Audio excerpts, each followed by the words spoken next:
I'm Claire Young, 28, and I've been bailing out my family for years, paying their bills, covering rent, cleaning up their chaos.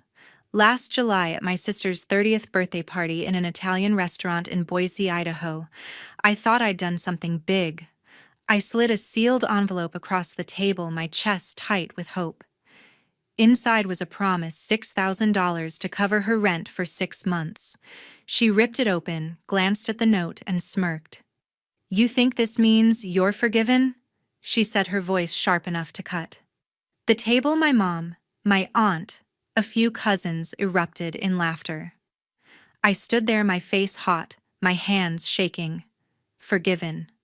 For a dumb gift I got wrong 10 years ago, I'd been paying for that mistake with every check I wrote.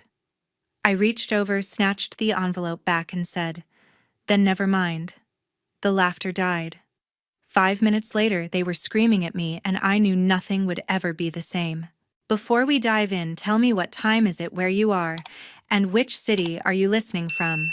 I'd really love to know how far this story has traveled. I stood outside the restaurant, the summer air thick with the hum of Boise traffic, my hands still trembling from the fight inside.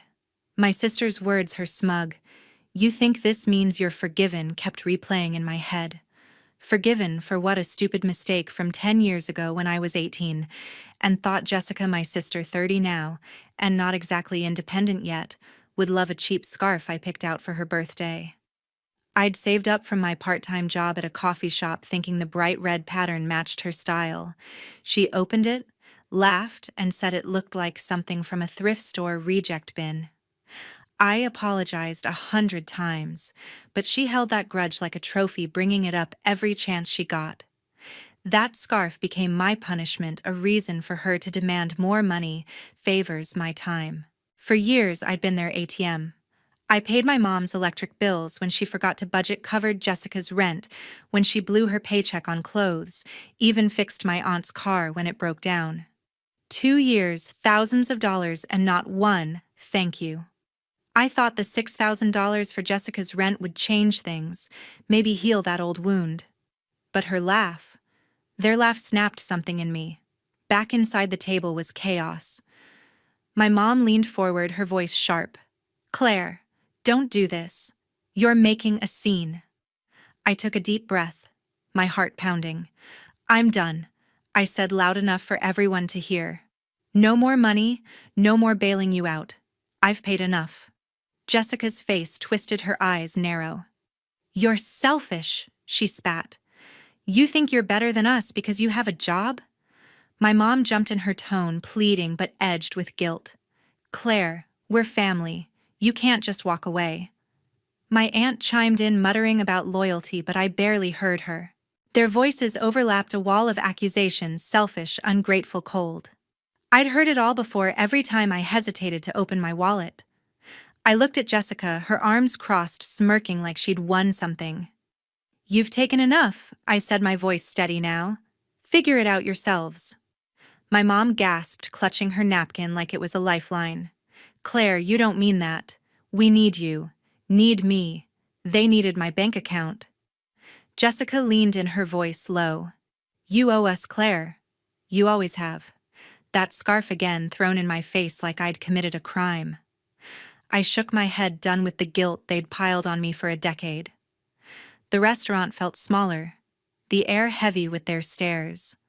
I grabbed my purse, my chair scraping the floor. "I'm not your fix anymore," I said, turning to leave. Jessica shouted after me, "You'll regret this." My mom's voice followed, softer but desperate. "Claire, please think about what you're doing." I didn't look back. The door swung shut behind me, muffling their voices. I stepped into the parking lot, my chest tight, but lighter somehow.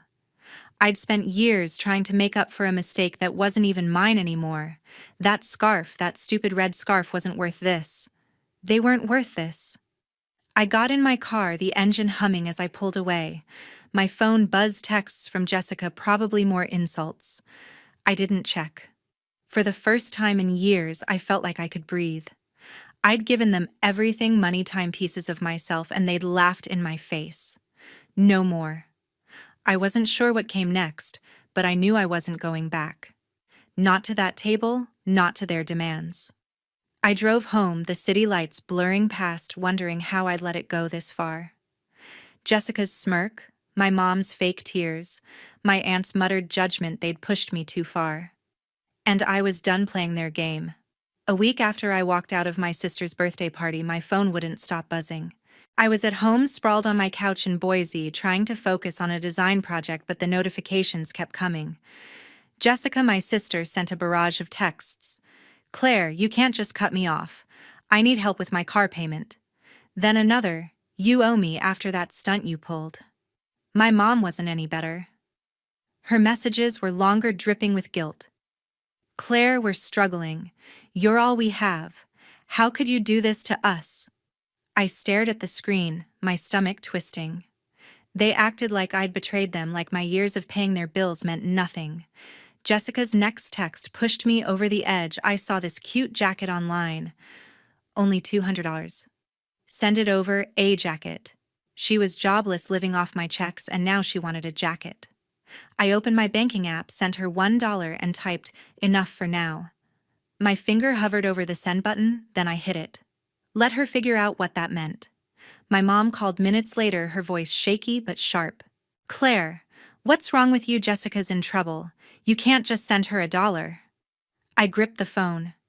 My patience gone.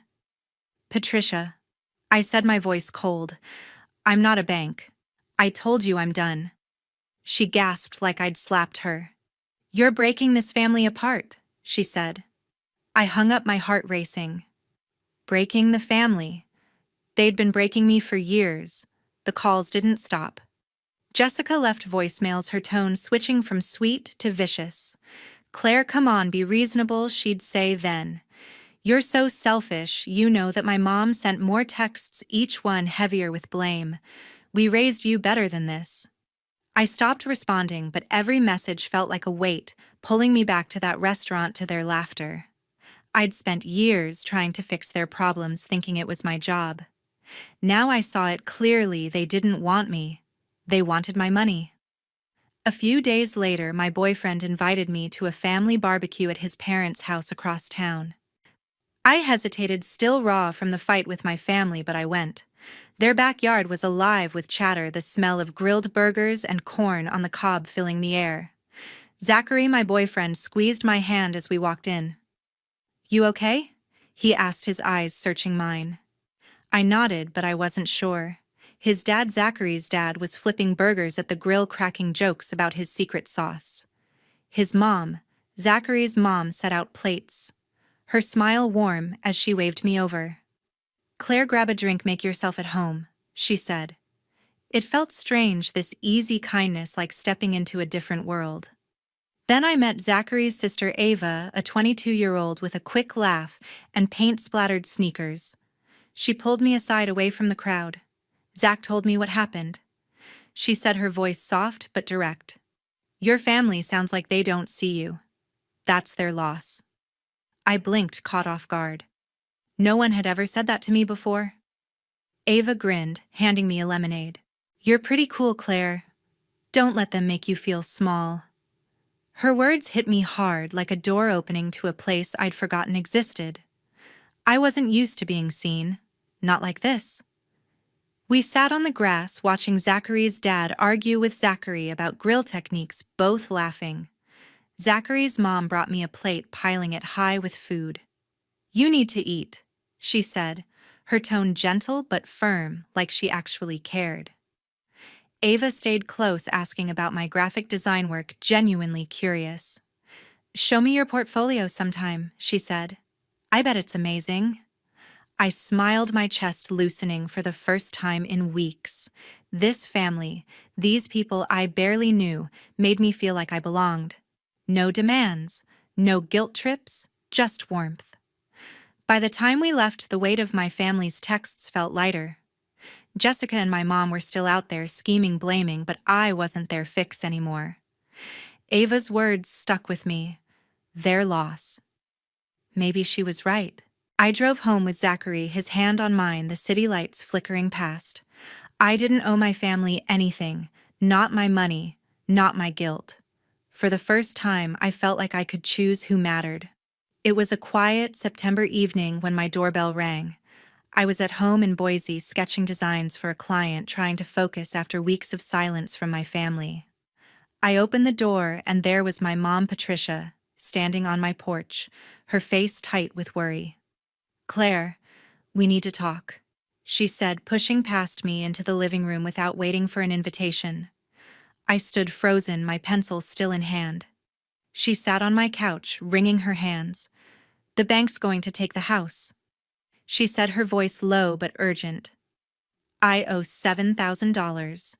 You have to help us." Her eyes locked on mine, expecting me to pull out my checkbook like always. I took a deep breath, my chest tight. "Patricia," I said, my voice steady but cold. "I told you I'm done. I can't keep fixing your problems." Her face fell like I'd betrayed her. "Claire, this is our home," she pleaded. "Your sister and I have nowhere else to go. You're our only hope." Our only hope. I'd heard that line before every time she needed cash. For years, I'd paid their bills thinking it made me a good daughter. Now I saw it for what it was: manipulation. "You need to figure this out yourself," I said. "I'm not your bank." Her eyes widened, then narrowed. "You're heartless," she snapped. "After everything we've done for you," I shook my head. "You need to leave." She didn't move. Instead, she leaned forward, her voice softer, almost desperate. "Claire, please. This isn't just about me. It's about family. Family." That word used to mean something to me, but now it felt like a trap. I pointed to the door. "Go," I said, my voice firm. She stood, her hands shaking, and walked out, muttering about how I'd regret this. The door clicked shut, and I thought that was the end of it. An hour later, the doorbell rang again. This time, it was Jessica, my sister, standing there with her arms crossed, her face twisted in anger. "You're really doing this," she said, stepping inside without asking. "You're letting Mom lose the house." I stayed calm, though my heart was racing. "Jessica, I'm not paying anymore," I said. "You both need to take responsibility." She laughed, a sharp, bitter sound. "Responsibility? You're the one who owes us. You think you're some big shot with your fancy job looking down on us." Her words cut, but I was done letting them hurt me. She kept going, her voice rising. "You've always been selfish, Claire. That stupid scarf you gave me. You knew I'd hate it. You did it to humiliate me. That scarf again. 10 years later, and she still used it to guilt me." I stared at her, my patience gone. "You're 30, Jessica," I said. "Grow up." She flinched, but her eyes burned with defiance. "You're abandoning us," she said. "You'll be alone, Claire. No one will want you." Her words stung, but I saw them for what they were: desperation. She wasn't here for family. She was here for money. I pulled out my phone, opened my banking app, and sent her $2. I typed "time to grow up" and hit send. Jessica's phone pinged in her pocket. She checked it, her face reddening. $2, she shouted. "You think this is funny?" I stepped closer, my voice low. "It's more than you deserve," I said. "Now get out." She stood there fuming, then turned and stormed out, slamming the door so hard the walls shook. I sank onto the couch, my hands trembling. $2. It wasn't about the money, it was about drawing a line. For years, I'd let them pull me back, guilt me into giving more. But now I was done. Patricia's pleas, Jessica's insults, they couldn't touch me anymore. I'd spent too long trying to fix their lives, thinking it would make them love me. But love doesn't work like that. They didn't want me. They wanted what I could give them. I looked around my small apartment, the sketches scattered on my table, the quiet settling in. For the first time, I felt like this place was mine, not a bank for their demands. Jessica's words echoed alone. Maybe she was right. But alone didn't scare me anymore. It was early October, and I was at my apartment in Boise, sorting through sketches for a freelance project. The silence was a relief after last month's chaos with my mom and sister. My phone had been quiet, no more demands, no more guilt trips. I was starting to feel like myself again, like I could breathe without their weight on me. Then my doorbell rang. I opened it to find Ava Zachary's sister standing there with a shy grin holding a rolled-up piece of paper. "I made something for you," she said, her eyes bright. She handed me the paper and I unrolled it carefully.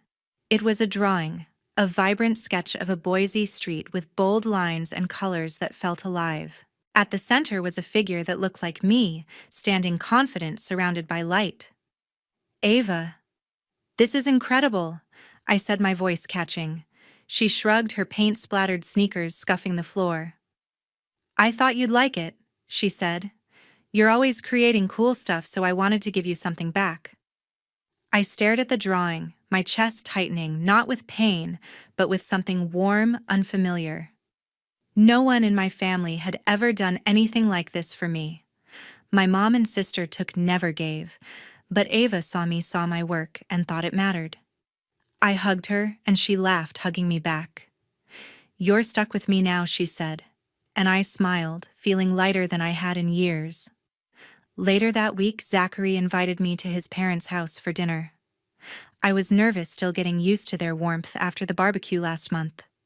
When we arrived, Zachary's mom greeted me with a quick hug, her smile easy. "Claire, good to see you," she said, setting an extra plate at the table. Zachary's dad, William, was in the living room flipping through a notebook. He looked up as we walked in. "Claire, got a minute?" he asked, waving me over. I sat beside him, curious. William was a retired architect, always talking about buildings and community projects. He opened the notebook, showing me sketches of a local park renovation.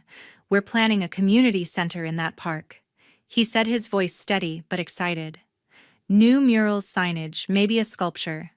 "I've seen your graphic design work," Zach showed me your portfolio. "You're good. Really good. Want to take on the design for this?" I blinked, caught off guard. "Me?" I said, my voice small. William chuckled. "Yeah, you. We need someone with vision, and I think you've got it." He handed me a folder with project details, timelines, budgets, concepts. It was real, not just a pat on the back. They wanted me, not my money or my fixes, just me.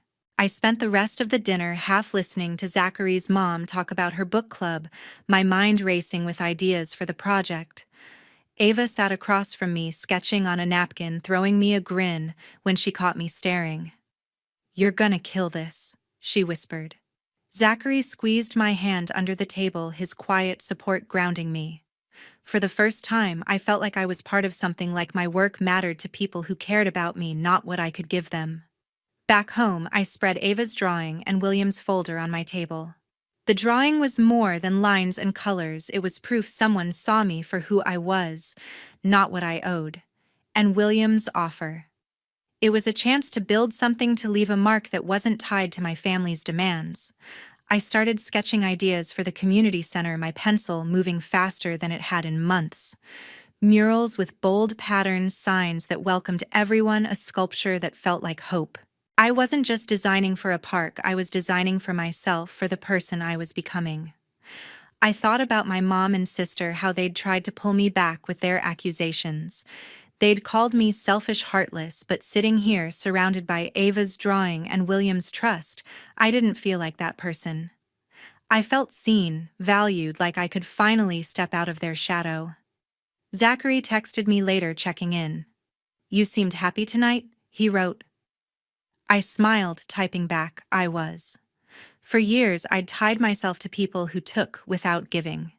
Now, I was building something new with people who believed in me. By December, Boise was wrapped in a cold snap, and I was deep in the community center project, sketching murals that would brighten the park. My life felt like it was finally moving forward, new designs, new purpose. Then I got a call from an old family friend, someone I hadn't spoken to in years. She sounded hesitant, her voice low. "Claire, I thought you should know Jessica lost her apartment. My sister Jessica, now 30, hadn't paid rent since I cut her off. The friend said she'd seen Jessica working as a server at a diner downtown, juggling trays and looking worn out. She's struggling," the friend said. "It's tough to watch." I sat on my couch staring at my phone. Part of me felt a pang. Jessica was my sister after all. But the other part, the part that remembered her insults, her demands, felt nothing. She'd laughed at my help, called me selfish, and now she was facing the consequences. I didn't call her, didn't text. I'd spent years carrying her weight and I was done. The friend mentioned my mom, Patricia, too. She's in a bad spot, she said. Bills piling up, creditors calling. Apparently, Patricia had tried to reach me, leaving voicemails I never checked. I'd blocked her number after her last visit when she demanded $7,000. Their problems weren't mine anymore. I leaned back, my sketchbook open on my lap. The guilt I used to feel didn't come. Instead, I thought about the community center, how my designs were coming together. The murals were bold with colors inspired by Ava's drawing, bright, hopeful, welcoming. William had been checking in, offering feedback that pushed me to refine my work. "You're making this place special," he'd said last week. It was the kind of praise I'd never gotten from my own family. My mom and sister had only seen me as a solution to their problems, not someone with dreams of her own. A few days later, I got an email that stopped me cold. A local business owner had seen my portfolio online, thanks to William sharing it with his network. They wanted me to design branding for a new coffee shop opening in Boise, logos, menus, signage, the whole package. It was a big project, bigger than anything I'd done before, with a tight deadline and a decent budget. I read the email twice, my heart racing. This wasn't just a job. It was a chance to build my name, to show what I could do. I replied immediately, setting up a meeting for the next week. Zachary came over that night, his smile wide when I told him about the project. "You're killing it," he said, pulling me into a hug. We sat on my couch planning how I'd tackle the designs. He listened, asked questions, made me laugh with his terrible suggestions for coffee shop names. It felt so different from the conversations with my mom and sister, always heavy with demands. With Zachary, I could just be myself. No expectations, no guilt. I showed him my sketches for the coffee shop and he nodded, impressed. "This is you, Claire," he said.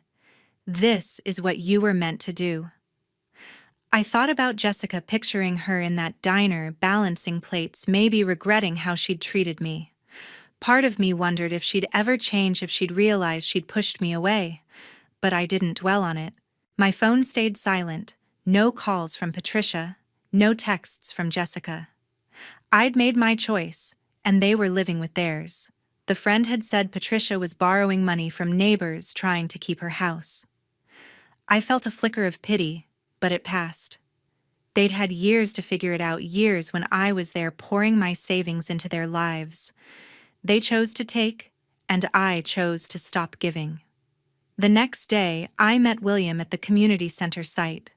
The park was bare, dusted with snow, but I could see it, finished murals on the walls, signs guiding people in. He walked me through the progress, pointing out where my designs would go. "You're not just making art," he said.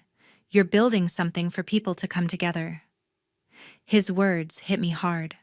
I'd spent so long trying to hold my family together only to be torn apart. Now I was building something real, something that mattered. I went home and started on the coffee shop project, my desk covered in sketches and color swatches.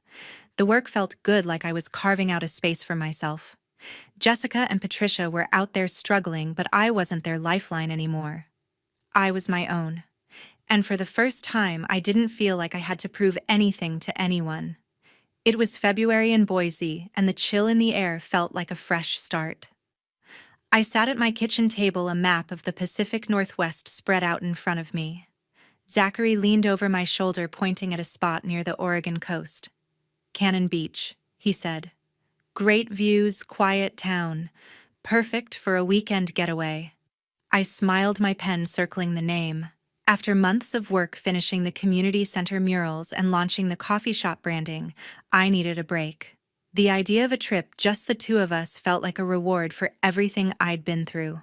Ava had already texted begging to join, but I wanted this to be me and Zachary, a chance to breathe and focus on us.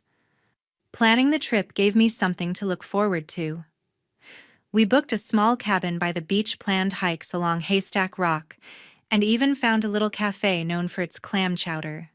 Zachary was excited, his eyes lighting up as we talked about campfires and stargazing. "You deserve this, Claire," he said, squeezing my hand. I nodded, feeling a warmth I hadn't known a year ago.